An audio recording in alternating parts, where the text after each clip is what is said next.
Hello guys, ഈ image എങ്ങനെയുണ്ട്? പൊളിയല്ലേ? ഇതെങ്ങനെ ഉണ്ടാക്കിയെന്ന് നോക്കിയാലോ? താഴത്തെ രണ്ട് ഇമേജ് വെച്ചിട്ടാണ് മുകളിലത്തെ ഒറ്റ ഇമേജ് ആക്കി ഞാൻ മാറ്റിയത്. ഇതറിയാൻ ഫോട്ടോഷോപ്പിൻ്റെ ആവശ്യമൊന്നുമില്ല. ജസ്റ്റ് ഇൻഷോട്ട് തന്നെ നമുക്ക് ചെയ്യാം. ഇൻഷോട്ട് ഓപ്പൺ ചെയ്യുക, അതിലേക്ക് ഫസ്റ്റ് ഇമേജ് അപ്ലോഡ് ചെയ്യുക. അതിനുശേഷം ബോട്ടം സൈഡിൽ നിന്ന് പീപ്പ് എന്ന് പറഞ്ഞ ഓപ്ഷൻ വെച്ചിട്ട് സെക്കൻഡ് ഇമേജ് ഇതിലേക്ക് അപ്ലോഡ് ചെയ്ത് കൊണ്ടുവരണം. അതിനുശേഷം സെക്കൻഡ് ഇമേജ് ഡ്രാഗ് ചെയ്ത് കറക്റ്റ് പൊസിഷനിൽ വെക്കുക. നെക്സ്റ്റ് സെക്കൻഡ് ഇമേജിനെ ജസ്റ്റ് ഒന്ന് സ്ട്രെച്ച് ചെയ്ത് കൊടുക്കണം. അതിനുശേഷം ബോട്ടം സൈഡിലെ എഡിറ്റ് ഓപ്ഷൻ ക്ലിക്ക് ചെയ്ത് സെക്കൻഡ് ഇമേജിൻ്റെ ഒപ്പാസിറ്റി അഡ്ജസ്റ്റ് ചെയ്ത് കൊടുക്കണം. സ്ക്രീനിൽ കാണുന്ന പോലെ ഒപ്പാസിറ്റി അഡ്ജസ്റ്റ് ചെയ്ത് കൊടുക്കുക. ഒപ്പാസിറ്റി സെറ്റ് ചെയ്ത ശേഷം നമുക്ക് ഫസ്റ്റ് ഇമേജിനെ കവർ ചെയ്യുന്ന രീതിയിൽ സെക്കൻഡ് ഇമേജിനെ സ്ട്രെച്ച് ചെയ്ത് കൊണ്ടുവരണം. അതായത് വലിച്ചു നീട്ടി ഫസ്റ്റ് ഇമേജിനെ കവർ ചെയ്യുന്ന രീതിയിൽ സെക്കൻഡ് ഇമേജിനെ വലിച്ചു നീട്ടുക.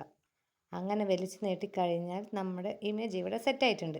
അതിൻ്റെ ഇമേജിൻ്റെ പൊസിഷൻ കറക്റ്റ് കൊടുത്തു കഴിഞ്ഞാൽ ഓക്കെ സെറ്റ്. അപ്പോൾ ഇതെങ്ങനെയാണ്? സിമ്പിളല്ലേ? വീഡിയോ ഇഷ്ടപ്പെട്ടാൽ ലൈക്ക് ചെയ്യുക, ഷെയർ ചെയ്യുക ആൻഡ് സബ്സ്ക്രൈബ് ചെയ്യുക. Thank you. ബൈ.